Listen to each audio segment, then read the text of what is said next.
IFBM Formation révèle vos compétences.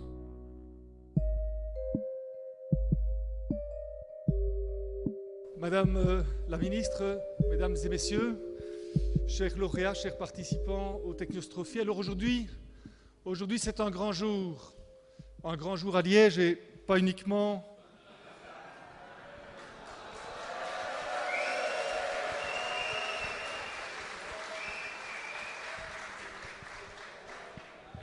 parce que nous sommes tous un peu liégeois aujourd'hui suite à la victoire d'hier du Standard de Liège. Je vais quand même le retirer parce qu'il y a des supporters certainement d'Anderlecht aussi ou d'autres clubs.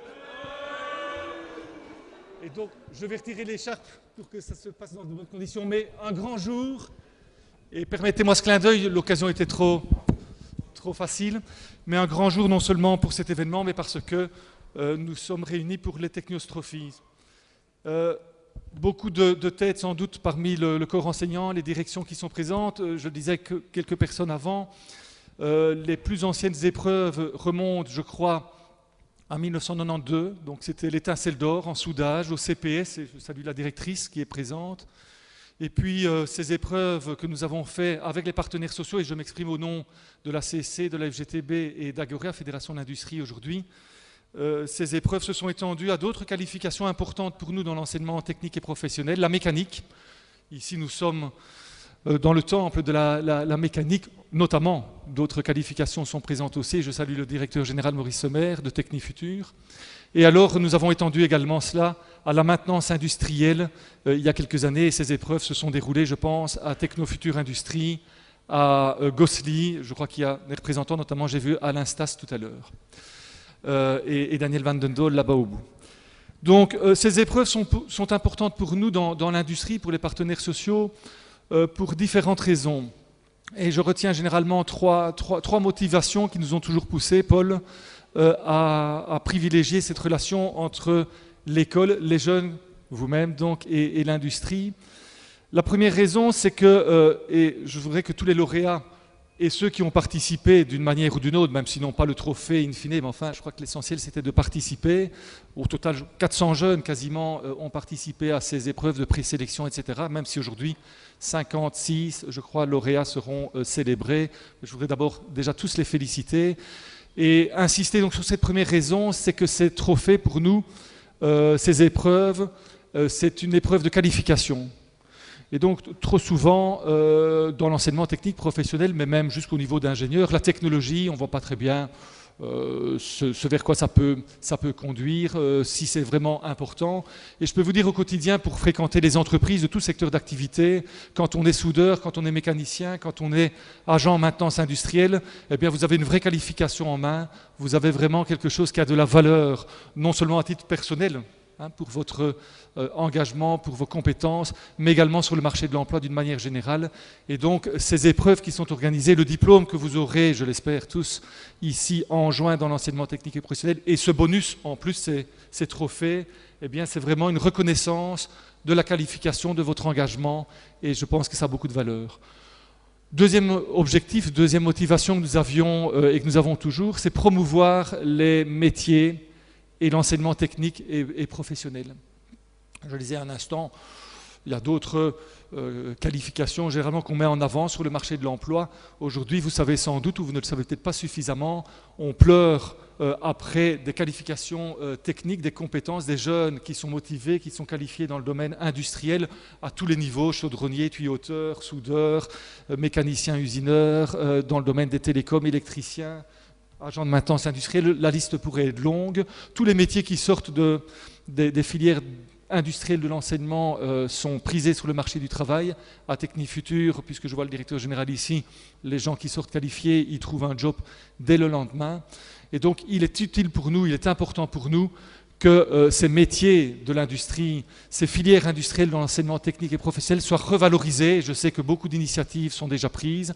Je dis souvent aux jeunes, quand on remet ces trophées, si vous aviez un petit objectif, parlez à un copain, parlez à un voisin, parlez à quelqu'un de votre famille et dites-leur toute la passion, tout l'intérêt que vous avez trouvé à faire ces études techniques ou professionnelles et essayez de faire de la pub autour de vous pour ces métiers qui sont fabuleux. Donc, deuxième motivation, promouvoir ces métiers industriels et ces études techniques et professionnelles. Et la troisième motivation qui nous pousse à faire ces épreuves, j'en ai déjà parlé il y a un instant, c'est notre contribution à l'emploi. On sait que dans nos régions, il existe encore malheureusement un taux de chômage dans certaines régions. Et c'est parfois le paradoxe lorsque vous avez des métiers dits en pénurie. Je disais tout à l'heure, dans ces qualifications industrielles, on pleure après les gens qualifiés. Eh bien, nous souhaitons effectivement faire en sorte que ces initiatives conduisent à l'emploi. Et donc, je le dis, que vous ayez aujourd'hui le sésame, le certificat qu'on vous remettra, ou que vous ne l'ayez pas, mais que vous ayez réussi votre qualification au niveau de l'enseignement technique et professionnel, de grâce, présentez-vous en industrie, grande entreprise, petite entreprise, moyenne entreprise, et valorisez votre compétence, valorisez votre diplôme, votre certificat pour accrocher un emploi. On cherche sur le marché du travail, à Liège, comme partout en Wallonie ou à Bruxelles, des jeunes qualifiés dans le domaine technologique. Et je crois que c'est très sensible pour les partenaires sociaux, que ce soit la CSC, la FGTB du secteur de l'industrie, pour Agoria aussi, que ces épreuves que nous organisons, bien, à la fois soient une reconnaissance, et je conclus là-dessus, en termes de qualification, vous avez réussi quelque chose et c'est important, on vous félicite. Deuxième élément, parlez-en autour de vous, il faut promouvoir les carrières et les études techniques. Et enfin, c'est un tremplin, c'est un accès vers l'emploi et on vous souhaite le meilleur pour l'avenir. Alors, je terminerai puisque généralement quand on fait un petit speech, il faut pouvoir rebondir, une chute avec le début, l'introduction. Je me disais ce que je dis de temps en temps aussi à mes enfants, à mes neveux, ce qui compte est dans le football comme dans le domaine industriel.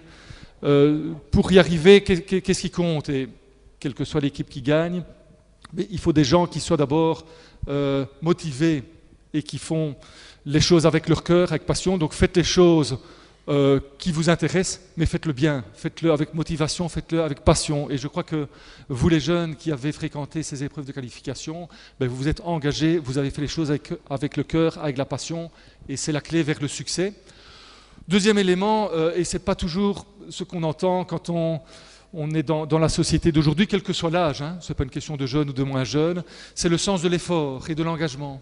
Et je fais de nouveau l'analogie avec le football. Enfin, si on ne s'engage pas, si on n'a pas le sens de l'effort, on n'arrive pas à un succès, on n'arrive pas à la réussite.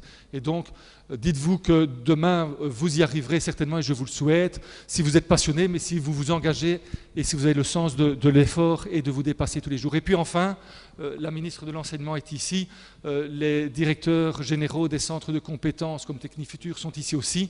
Retenez une chose aussi, c'est que certains me diront c'est peut-être la mauvaise nouvelle, mais non, c'est une bonne nouvelle. Vous allez terminer votre formation. La première chose qu'il faut faire après la recherche d'emploi, c'est continuer à vous former. Vous formez tous les jours et la formation, et surtout dans le domaine technologique, ce n'est pas quelque chose qui s'arrête à 18 ans ou à 20 ans, mais c'est quelque chose qui doit se poursuivre tout au long de la vie. C'est un peu comme dans le football, il faut s'entraîner tous les jours pour pouvoir avoir des succès. Je voudrais encore remercier, avant de passer la parole à Madame la Ministre, tous les participants, les jeunes, les enseignants, les directions d'école, les familles qui ont soutenu, ou les copines ou les copains qui ont soutenu les candidats qui ont participé à ces épreuves. Remercier aussi, et ce sont des partenaires de longue date du secteur, bien entendu, outre les partenaires sociaux et l'IFPM, les centres de compétences, je les ai cités tout à l'heure, Technifutur, et merci de l'accueil, mais également le CPS et Technofutur. Et alors, enfin, je vous souhaite pour l'avenir beaucoup de succès pour terminer vos études, pour continuer à vous former et pour trouver un job dans l'industrie le plus tôt possible. Bravo à vous.